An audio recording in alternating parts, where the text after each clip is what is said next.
Well, yeah, I know we have a few participants right now, but why don't we get started? People who aren't here right now may join us a little bit later, but my name is Tracy Clark with HMFH. I'm one of the co-chairs for the Project Management Roundtable discussions. And today we're going to be talking about integrating community collaboration. And we have with us Lena Ishmael and Leah Osborne. We're going to start off. We have just some questions that it's not really a presentation, it's more of just like a panel, and we're just going to have open discussion with everybody and anybody who wants to join. If you want to show your face, I know I see a bunch of people with their cameras off, and that's fine, but when you do ask a question, if you could turn the camera on, that would be great. So why don't we just dive right into it? And so for Leah and Lena, I want to ask, can you speak a little bit about your work and how you integrate community collaboration? Lena, why don't you start? Sure. Hi, everyone. Thank you so much for inviting me to be a part of this discussion. It's really important to me and also to Studio Luz architects. Community engagement is something that's a part of our office. It's a part of what we do. It's a part of as many projects as we're able to do. Our office does a lot of multifamily housing. We've done some commercial spaces, and we're tapping into, we've done some restaurants way back in the day, and we're recently getting into some university projects. So sometimes some projects, it's usually the beginning of our projects, the community engagement aspects, and sometimes it stops early on, and that's all we're hired for, and sometimes it continues on through the design phase.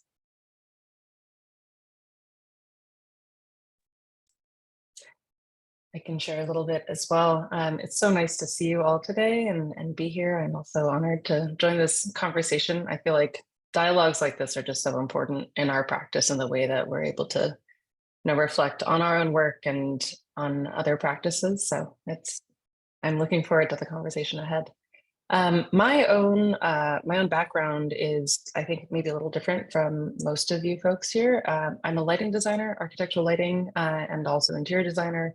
I've been working on a social advocacy project with two other lighting designers called Light Justice, where we're trying to bring more awareness of that need for the tools that we employ as designers, as architects, those tools to be used thoughtfully, and to understand not only social impact and environmental impact, but also kind of reflect on how we can rework some of those processes to engage the community, to kind of better address long-term impact. So for me personally, I've had conversations with Alexandra about this, and I sort of told her before, and I was like, I don't know how relevant my experience might be to this group, but I'm happy to share.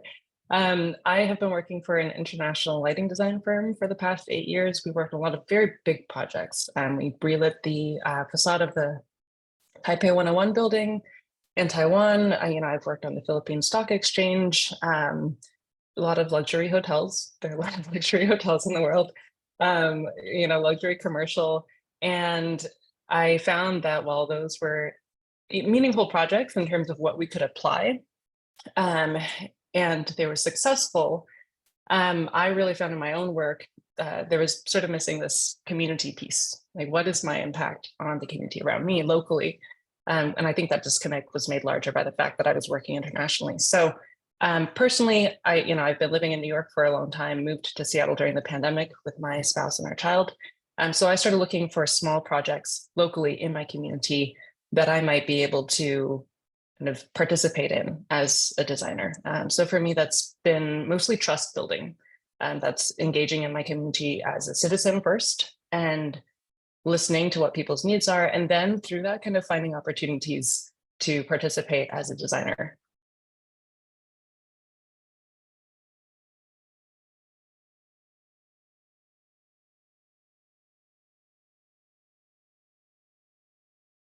I know, I think Tracy's been having some internet challenges, so maybe I'll go into the next question. Sure. So the next one we had lined up was, can you speak to the value of community engagement and how it impacts design? Maybe Leah, you can go ahead. Sure. Community engagement and how it impacts the design. I think that feels like something that as a design industry, we've begun talking about more around over the past decade. Certainly it's not new, this consideration. But recently, what comes to mind is I was part of this wonderful talk with the firm Mithun, which is, interior architecture primarily, but they've done some wonderful projects here in Seattle. And I was really, just really encouraged to see how you can, in fact, I think it's possible, not always, but sort of track how when you bring in community engagement early in the process, before, when there are still meaningful conversations going on with the client, where even the client's expectations and sort of the long-term projection, the whole arc of the project hasn't been fully locked in yet, to bring in community engagement at that point can be really meaningful in ways that I think initially might feel more complicated. And so I think there might be sort of a hesitation of like, well, is it too early? Do we bring them in when we have more to share, when there's less that's so mutable? But there are a couple projects, and I'd be happy to share them later in the chat, some links, but some projects where, bringing in the community very early on ended up shifting the direction of the whole project in a meaningful way.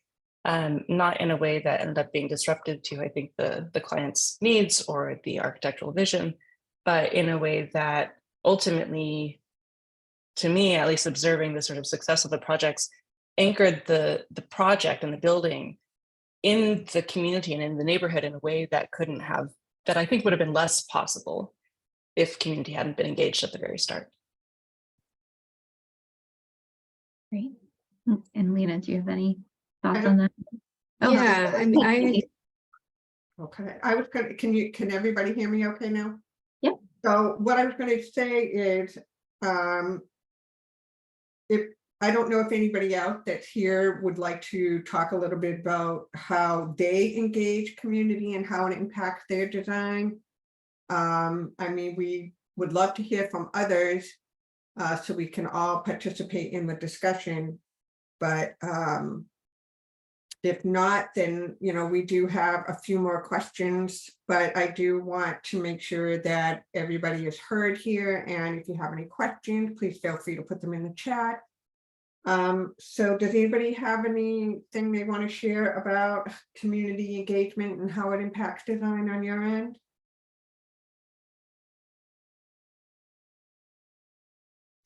I guess I'll share. I know in our office, projects I haven't specifically worked on recently, but we've been doing, for example, an MSBA school project, and there's another, I think it's City of Boston school, where going from that really early and kind of like conceptual study phase and like engaging the school community and the teachers. And it's been very interesting to hear about their process. And they usually work with like an educational consultant to kind of pull information out of these groups of people very strategically, and like it's very interesting to hear how they kind of like organize all these different thoughts and like dreams of people who are going to be using this building or the community around it. And I feel like it not only is like helpful for informing the design, but also how you present the design too, because there are some things that maybe you would be doing anyway, but then you can explain it in a way that they then make the connection, like, oh yeah, like that is addressing this need, or that's addressing this desire that we had. So I think that's, I don't know, just another interesting thing. I don't know. Go ahead, Lena. I can also talk about a project our office is working on now, where we started with, we know what the project is doing, we know what the programs are, and it involves 2 buildings, which will got renovated. But even though we knew the program, we wanted to hear from everybody. And that wasn't just the faculty or the administrative, the president of the school. It was also the students and other staff.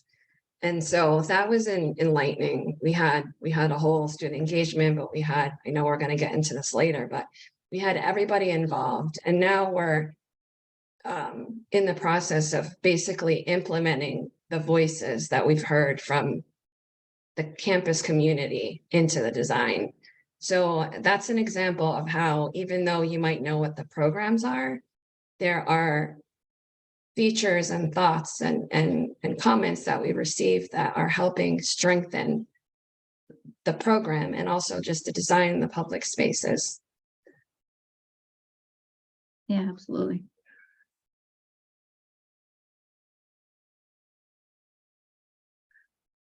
Should we can go on to the next question, I think. What do you think, Tracy?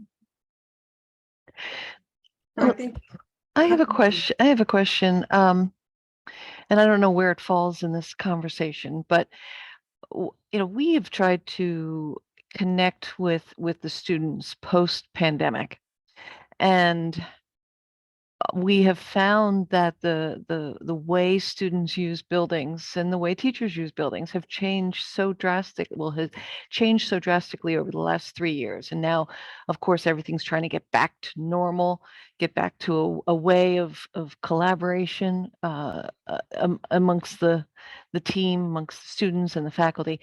But we've had roundtables with students and they just look at us like, well, I don't know how. I don't collaborate with anybody. I don't, they're coming out of high school. I've got some community colleges where they're coming out of high school and they haven't, interacted with anybody. And now we're telling them, yeah, you're going to collaborate. You're going to interact. You're going to stay after school. And this is what people do. So have you found that problem?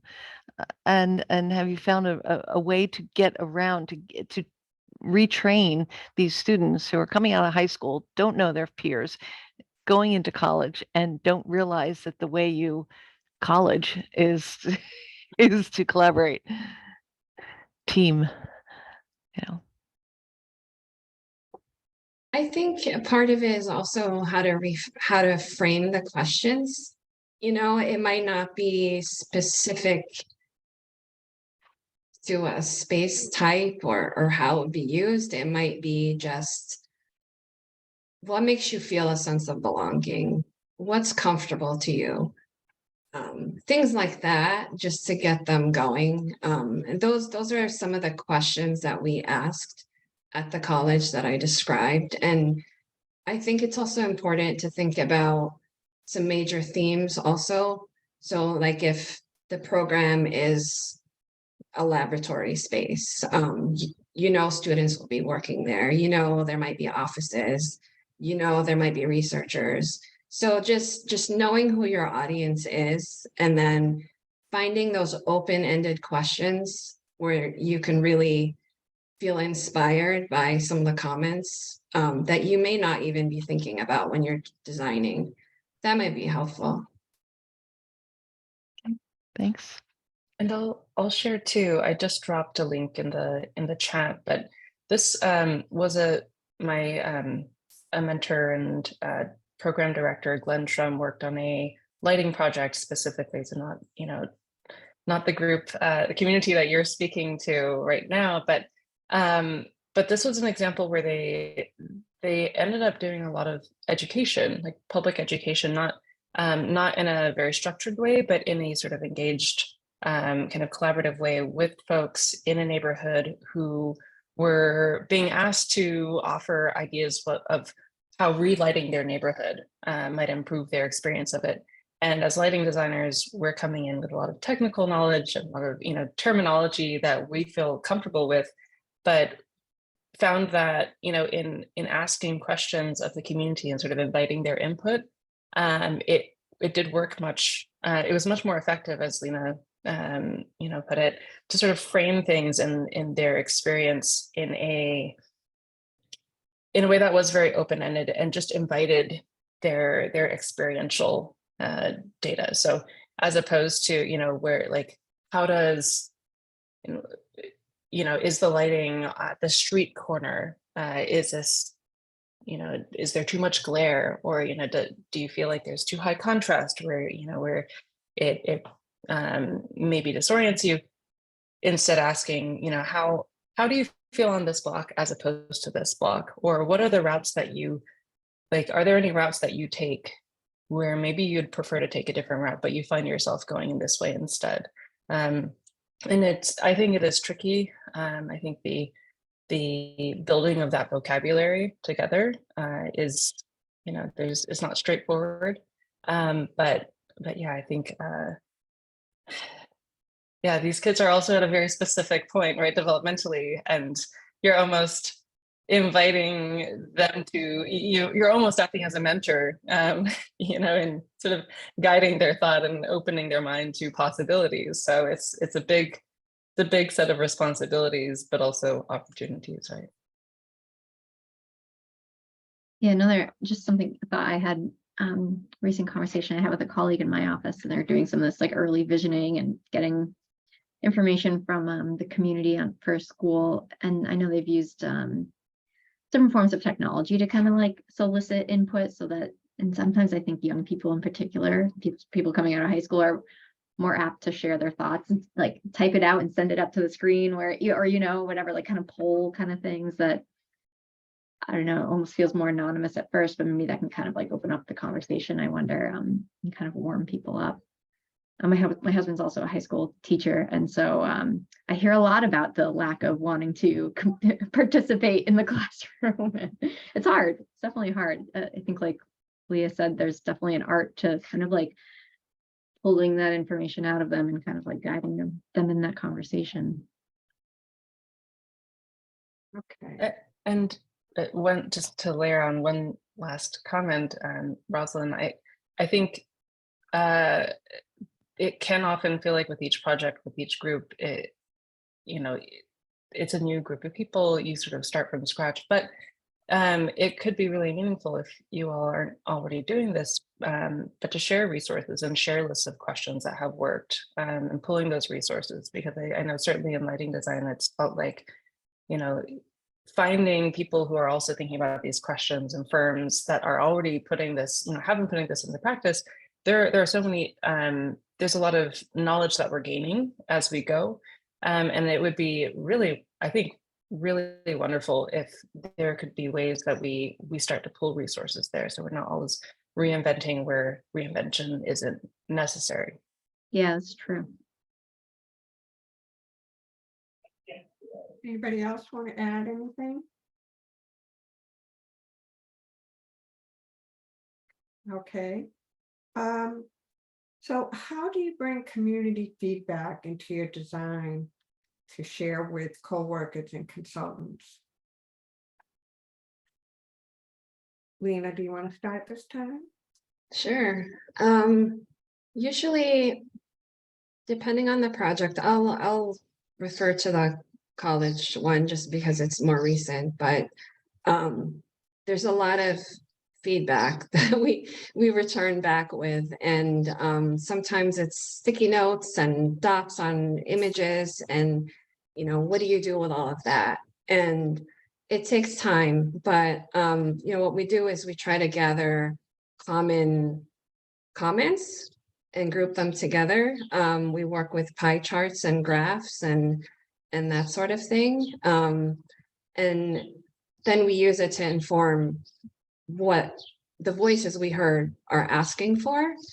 In this particular project, we're working with another, we've teamed up with another architect. So we've been sharing, that was another nice thing that we've experienced, was just working collaboratively together to come together to form presentations, results.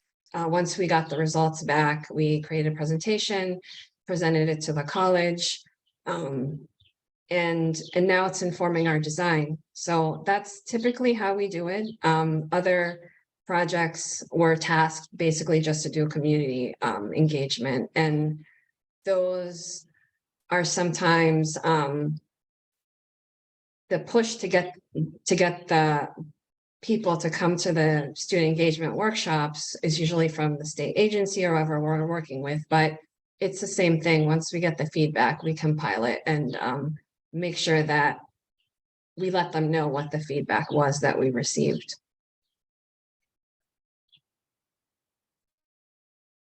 Yeah, I'd say that's a great question, and that's something I'm still figuring out. I haven't figured out how to do it I haven't figured out how to bridge the work that I'm doing more locally with how I communicate with and sort of influence the international design firm I'm working with. There's not really any crossover there, and I think a big part of that challenge for, in my view anyway, is that we're working primarily in Asia, and it's there are structural and cultural kind of navigations necessary there that I'm still figuring out. But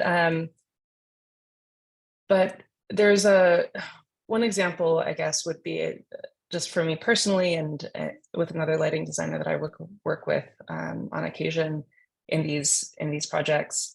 I worked with a nonprofit midwives group here in Seattle that was building, that they were starting a new birth center and community clinic, and they, they had a budget from the city to buy the site, but then they didn't have a design budget for the rest of no furnishings, no lighting. So I worked with them on that, and created questionnaires for them, talked to some of their clients, and then found that it was very helpful to take all of that, compile that, and then work with another lighting designer to sort of translate that into language that we could then give back to their grant writers, because we were helping them with grant writing to get funding for the design, the design budget that they needed. So that sort of process of translation, I think, is something that we are able to do with the experience and knowledge that we have as designers of the built environment. So that translation process, I think, ends up happening, and it can be, it's never fun working in isolation anyway. And I find that especially in that translation process, it's great to be speaking with a firm or other colleagues.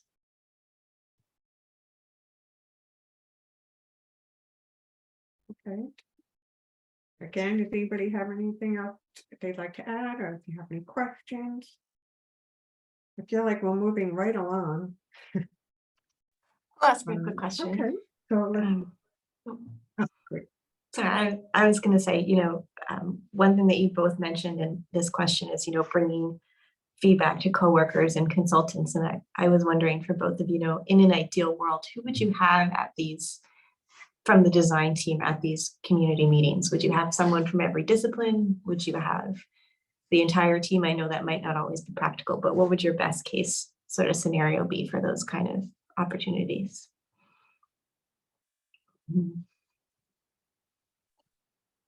That's a good question. I haven't even thought about that, because right now it's been mostly our design team minus the engineers. We haven't really gotten to that step. So I don't really have an answer for that right now, but I think in an ideal world, it would be great if the whole design team, all the consultants are part of the process. Yeah, that's what I would say. But that's something I'm going to be thinking about after the call too, is how to engage them into it.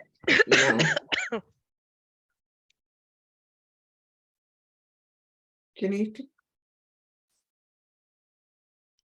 Yeah, I'd agree. And it's a little bit of a mind-boggling question, because then, in an ideal world, everyone's at the table, right? And in an ideal world too, we see, especially in a longer process, and I see the Nusha's question in the chat, I think maybe relates a little bit to this, but some of these projects, they're years and years from that first conversation to completion, and so much can change during that time, and so there can be gaps created, especially I find that in the larger firm that I work in, everybody's so busy all the time, and we're all working on our own projects, and so to everybody's juggling a lot at once. And so it can be difficult to, to find the time for everyone to participate at critical junctures.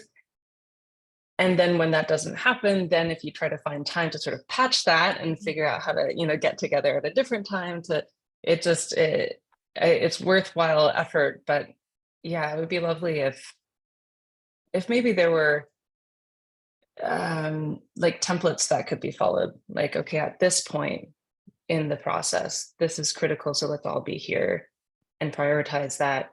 And maybe there are some other junctures where ideally that would be possible, but there's a little bit of there's an understanding that it may or may not happen.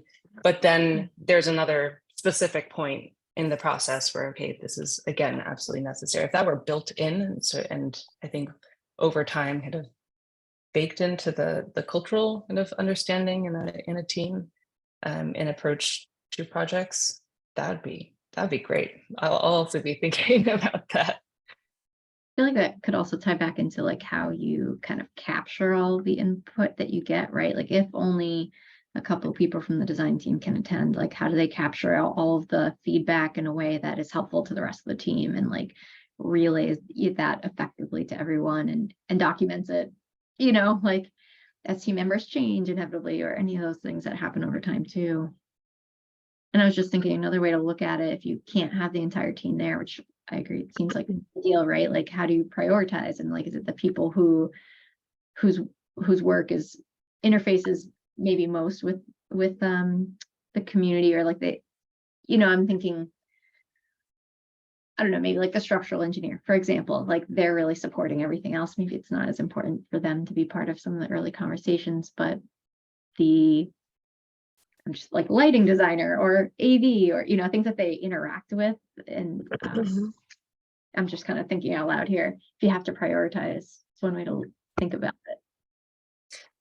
Yeah, and as a lighting designer, for instance, I mean, I can only speak personally, but I would certainly appreciate being brought in, early on, invited, and I think the disciplines, right? We ideally in a project, we're all informing each other, but I understand that as architects, you are managing a lot as well, and so going back to the the very start though, where I think an understanding of daylight, right, impacting the decisions made on interior electric lighting, those conversations, if if community engagement can occur earlier on, and also a lighting designer, for instance, or interior designer could be brought in to contribute, there could be a lot more richness kind of in the dialogue early on there.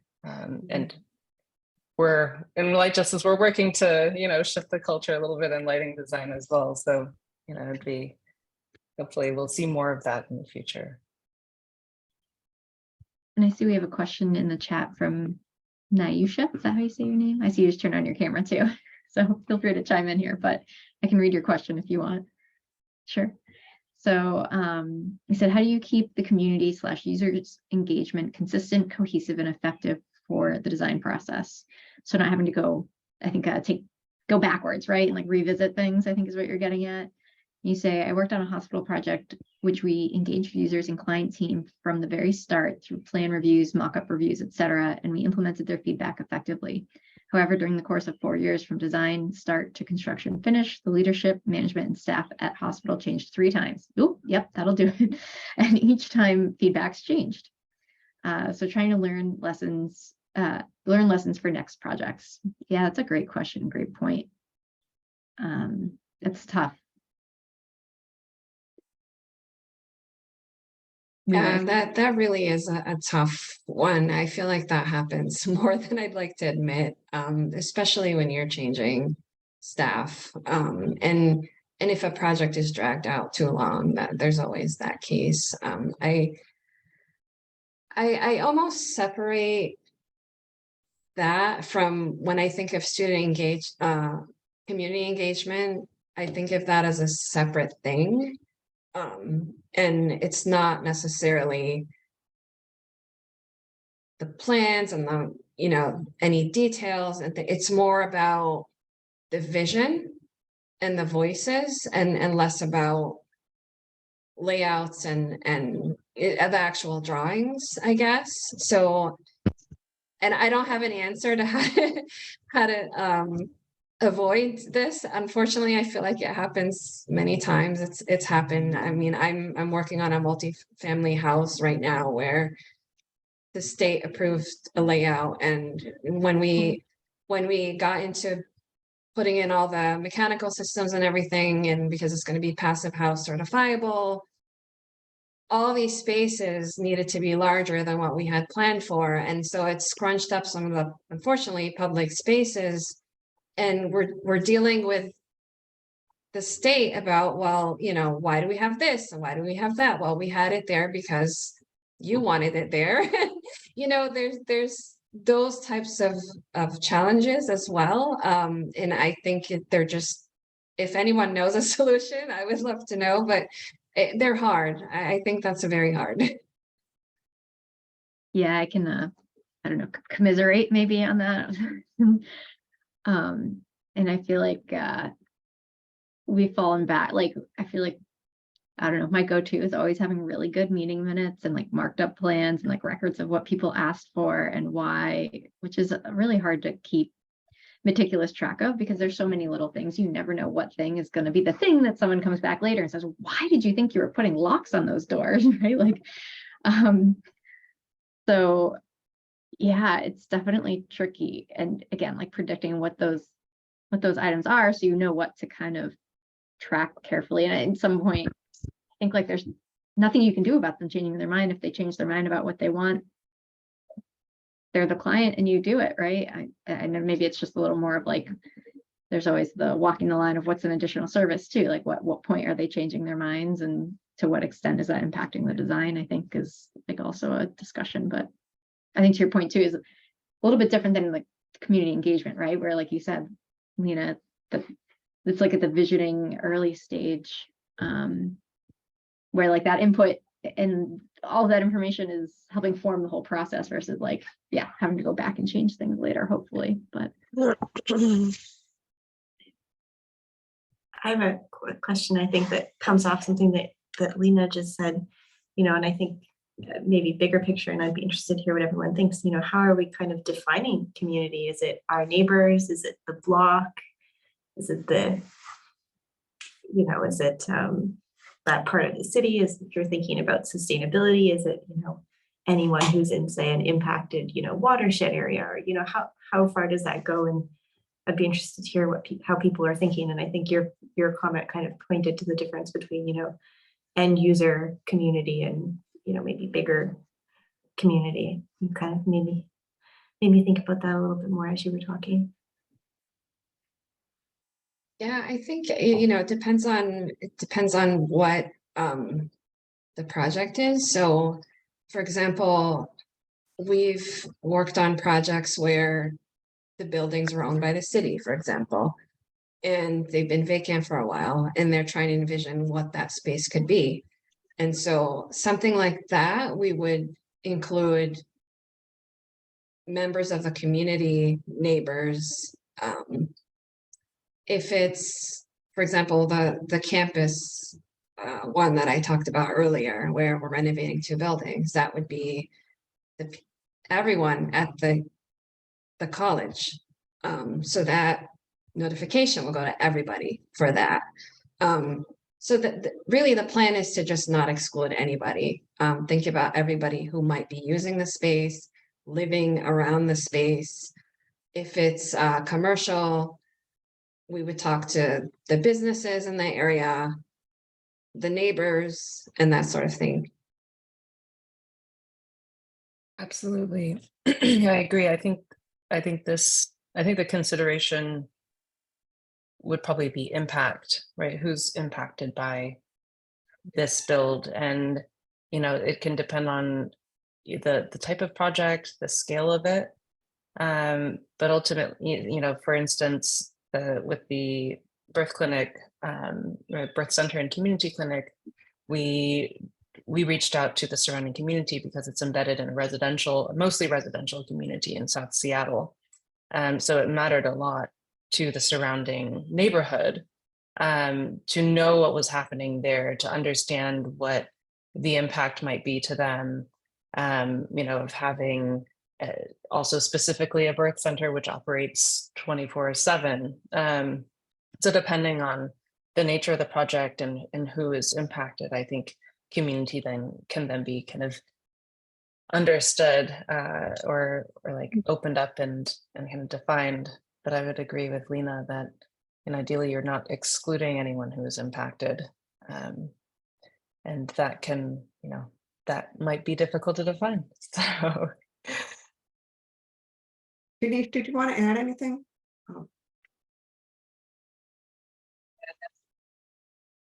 I didn't know. I saw that your space came off and on a couple of times, so I didn't know if you wanted to add anything or had a question. If not, I know some of the answers and some of the things we've been talking about may overlap with that. We have like just a couple more questions. So, so how do you outreach to the community and ensure the process is inclusive and includes all stakeholders? So, I can speak to that. So some projects, we work with state agencies, and we're tasked to basically do community engagement. And those are typically, so they would typically reach out to the community for us, and they would do more of that work. With the college that I've been recently working on, the college notified the campus through an email, or maybe even a series of emails, to let them know that we're going to have a couple workshops and we'd love their attendance. And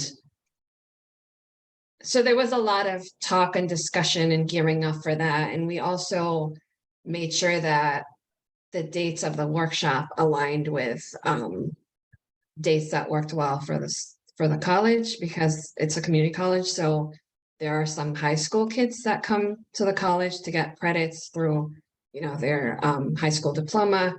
And so some of them are there some days during the week, and others are there other times during the week. So if they're there Monday, Wednesday, Thursday versus other students were there, the other 2 days, we just made sure that we had the 2 workshops on the same week, and they were on days where we would capture the greatest audience.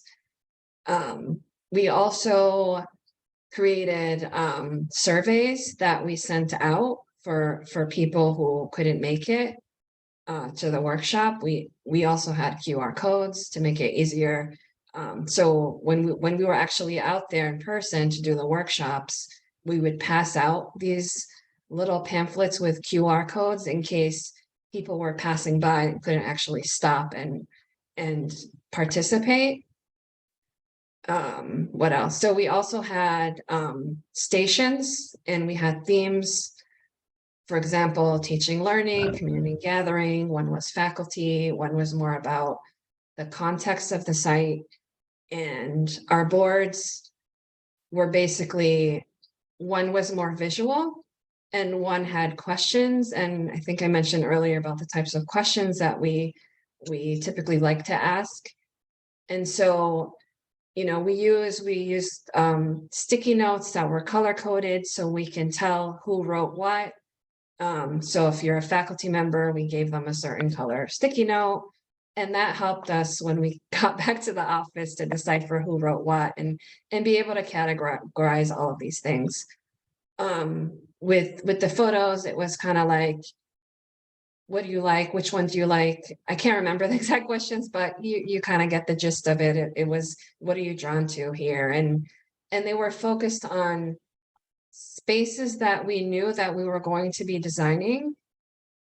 And we also not only wanted them to put a sticky or a color, because that helps, because that tells us, oh wow, they really like this image, there's something about it that they like. We also tried to encourage them to also leave comments on those. So with all of that, we were able to capture a large audience. We don't know the exact count, but we had a lot of responses. So that was pretty effective. And that's typically what we do when, even with the state kind of run projects or the state agency run projects, we do something similar, at least for the workshops as well. And then after that, we present our findings to them.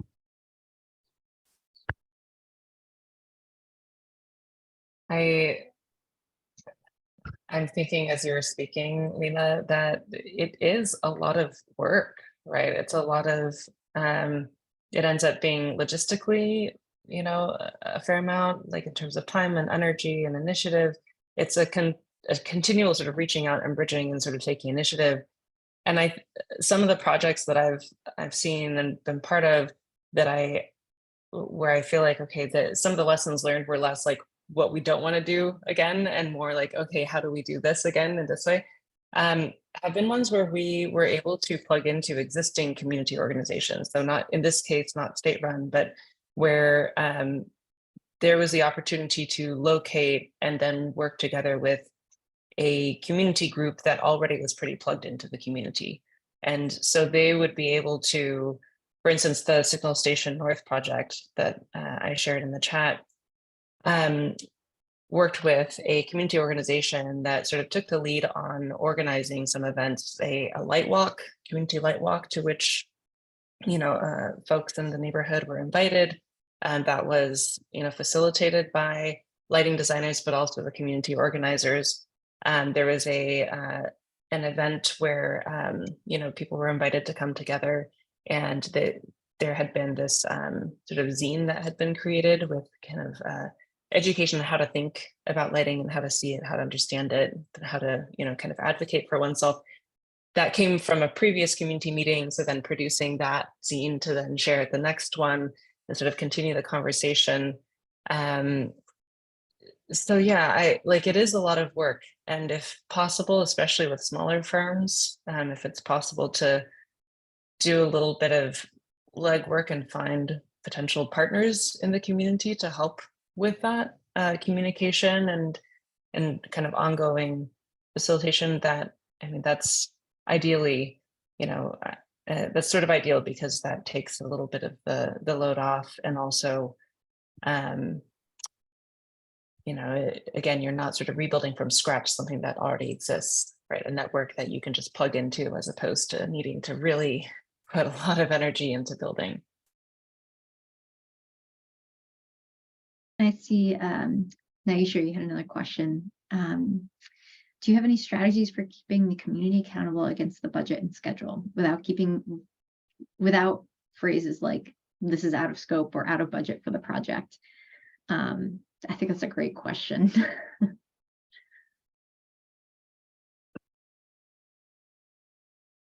I feel like I've seen some interesting, there's some tactful ways to kind of not say those words, but immediately go to suggesting things that would be more like budget friendly, or ways to incorporate the concepts that kind of work within what's already in the scope, I guess, is what, like, I'm thinking, I don't know, when a student says like, oh, I want, trying to come up with something like a outdoor gardening space, or I don't know, just something, and you can be like, oh yeah, you know what, maybe that's part of like the outdoor classroom that's already in the scope, you know, somehow rolling it in, like making it a feature of something that is already part of the project maybe. Or I've seen people do things like that I thought was like a nice kind of like immediately like thinking of solutions of ways you can incorporate something of that without like making it a whole new program space or something, or a whole like added item to the budget maybe. I don't know, that was my initial thought, but yeah, I don't know, or anyone else, I'm curious.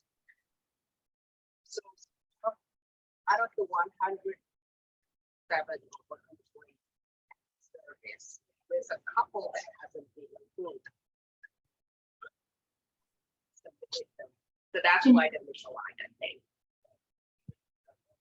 Ginny, so we can't hear you that well. I'm not sure if she was, okay, she's muted. Maybe she was talking to someone else.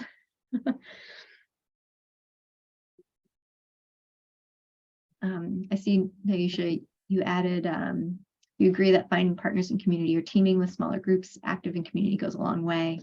You're relatively new to management side of projects, and all these notes and anecdotes are very much appreciated. That's great.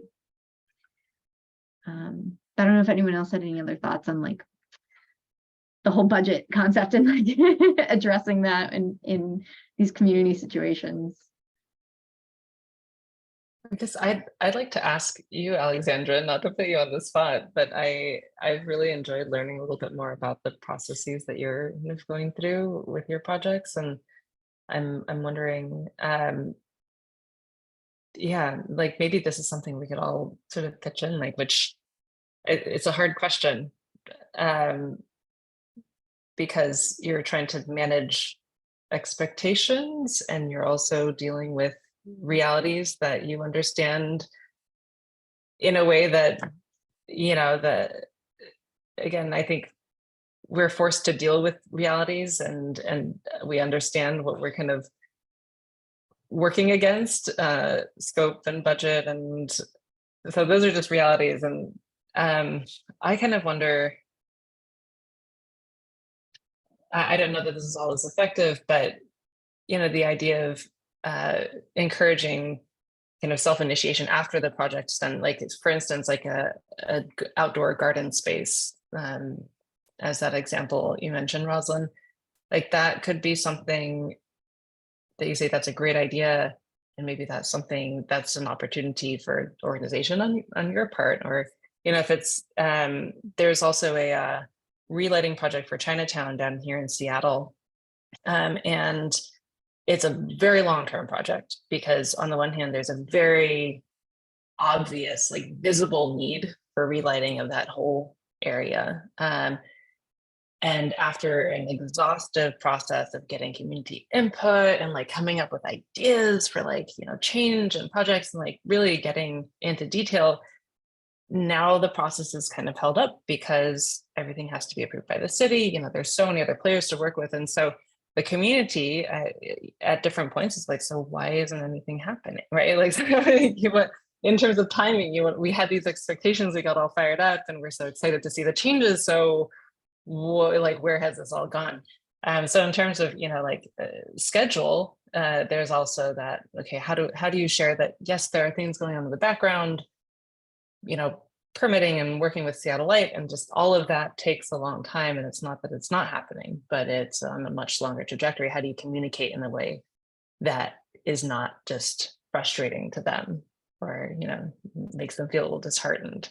I'm still learning. I don't know, but I think also transparency to some extent, being like, we get it, we're dealing with this too, and also kind of aligning and saying, you know, we are advocating for you, and also we feel like you should be advocating for what you need, and also we're, you know, trying to interface for you against these constraints. Yeah, I think you mentioned like that transparency, and like I think that goes a long way with people, is when they understand like all the like all the people like just don't know what you don't know, right? And like all of that behind the scenes stuff that takes so long and can be so frustrating when you don't know what's going on. Yeah, I think that's a good point. Okay, well, we have about 9 minutes left, so I'm just gonna go right into the next question. And the last question is, to integrate it into your workflow. How do you bill for it, and how much time do you account for? Can you share your logistics with this group? I know Tracy broke up there a little bit for me. Did she for anyone else? Should I kind of recap the question? Yeah, okay. So the question was, you know, we all know this type of work is important. How do you integrate it into your workflow? How do you bill for it? How much time do you account for? Can you share some of the logistics with the group? I'm just going to say outright that I'm going to let y'all share, because that is something I'm still very much in the process of working on. I think it's a tough one, you know, being able to do community engagement on all the projects would be ideal. And I know it's not right now, but hopefully it will be someday. when we work with state agencies, they specifically hire us to do this kind of work. And so I think, you know, for the college project that I mentioned earlier, that was a whole nother thing. Like, it wasn't really accounted for. But we did we mentioned it to the college, and it was very important. So we went ahead and did it. But I think back to what I was saying about the number of workshops, for example, if you're trying to reach a big crowd, you have to think about the project, right? How big is it? What's the scale of it? And how many people are you trying to reach? So knowing what that is important in determining how many workshops you need. So 2 is probably good for a college size project. And, you know, it's a lot of work. I think Leah mentioned it earlier. It's tons of work. I mean, I think we spent a good two weeks just figuring out how we're going to present our questions and our images. And it was basically like at least 2 full-time people to do it. Yeah. So I hope that's helpful. And, you know, the workshop, when we did the workshop at the college, it was, I believe it was an hour long, both days, but you're also factoring setting up, taking down, and then the time it's going to take afterwards to compile all the information. And that's another week at least, easily. So, I mean, we treat it like it is a design phase. And I think that's something that if you know, you're able to do community engagement, is to treat it just like that. Yeah, I just shared in the chat too. There are examples of firms that have kind of gone completely in that route and then find it helpful to find sources of funding for, you know, for that piece. And I guess I would only say that I hope in the future that the design industry overall might find ways to support, especially smaller firms that are trying to integrate this piece into process, that, you know, whether it's, you know, the industry as a whole, whether it's some of the, you know, professional organizations, whether it's manufacturers, but ways to pull together resources to say, okay, as an industry, we understand that this is a priority, and we also understand that the sort of incentive structures that we've built in over time, like, just they don't support this. They don't, you know, they don't acknowledge the importance of this. And so, you know, when you're working with a limited budget and limited time and a limited team, it can feel like you're drawing from where are these extra resources internally that we have to put towards this. So my hope is that in the future, you know, whatever conversations we're part of in our industries, we can push for the creation maybe of pooled resources that could, you know, ultimately sort of encourage this shift and this integration of community engagement in our processes. We can't all turn into nonprofits, so.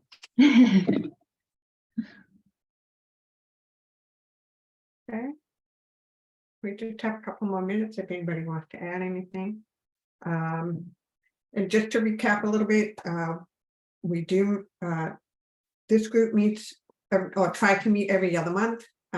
Typically when things, you know, coincide with holidays, you know, typically we would meet in August, but it's really close to Labor Day weekend. So we're going to try to push it off until the fourth Thursday in September. But feel free to check the BSA website. I want to thank both Leah and Lena for joining us today, and everybody's participation. It's been really great. And we hope to see you in the future at one of our sessions. And if you have anything that you think would be of interest, or if you'd like to participate, please feel free to drop us a line. And again, I just want to thank everybody, but if nobody has any other questions or anything, we could probably sign off and wish everybody a wonderful day and weekend.